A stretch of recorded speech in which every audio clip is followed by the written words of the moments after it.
Hello everyone है यतिको आएको छ कारडम अलैँची विशेष यो भिडियो चाहिँ तपाईहरुमा आज राख्न चाहन्छु।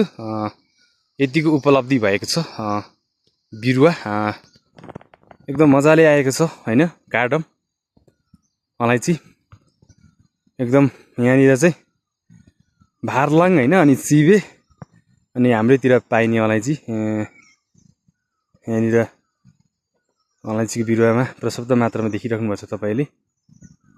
एकदम मजाले आएको छ। यसपालि फल्ला हैन आङ चाहिँ एकदम यसको डबल फल छ। यो यहाँबाट त खासै तपाईहरुमा आज मैले भिडियो मार्फत त्यसरी देखाएको मात्र हो। झ्याङमा फल चाहिँ यहाँबाट मैले कैद गरेको छुइनँ र जुन यो वनस्पति यो जुन कारडम अलैँची चाहिँ म सो हल्का भिडियो मार्फत तपाईहरुमा आज म उपलब्ध गर्न चाहन्छु। एकदम राम्रो आएको छ।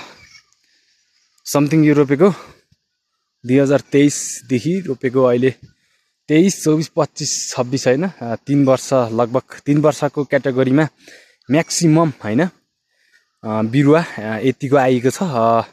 र अहिले हामीले टिपे चाहिँ यो सालदेखि चाहिँ हुन्छ। त्यही हो रोपेको 3 सालदेखि चाहिँ फल्ने हो कारडम अलैँची। अहिले 26 छैन अब 26 देखि चाहिँ मजाले हामी टिपिन्छ। यो एरियामा देखाएको यति नै मात्र चाहिँ हैन। यो चाहिँ यतापट्टि गैरी साइड हैन हल्का यतिको बिरुवा आएको छ भनेर हल्का तपाईहरुमा आज चाहिँ भिडियो मैले यसो अपडेट राख्न चाहन्छु।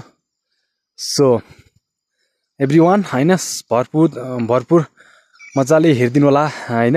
यो भिडियोलाई मजाले हेर्ने खालको चाहिँ त्यस्तो मैले रोमान्टिक एकदम फन्नी टाइपको अलिकति रमाइलो टाइपको त भिडियो नबनाए तापनि मेरो भिडियोलाई वाच गरी थोरै मात्रामा पनि लाइक यसो गरिदिनु होला भन्न चाहन्छु। Love you all. तपाईको दिन शुभ रहोस् भन्न चाहन्छु है त।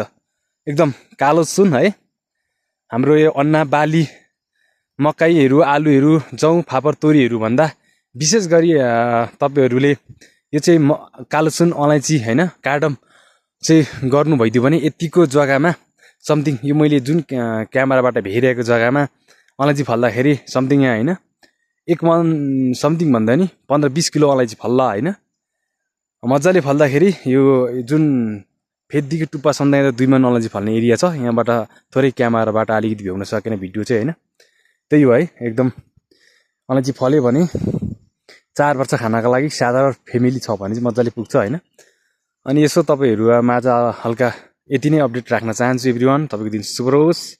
यस्तै नयाँ भिडियो कारडम सम्बन्धी भिडियो ल्याउने बाचा गर्दै आजको लागि यति नै भिडियो राख्न चाहे त एभ्रिवान।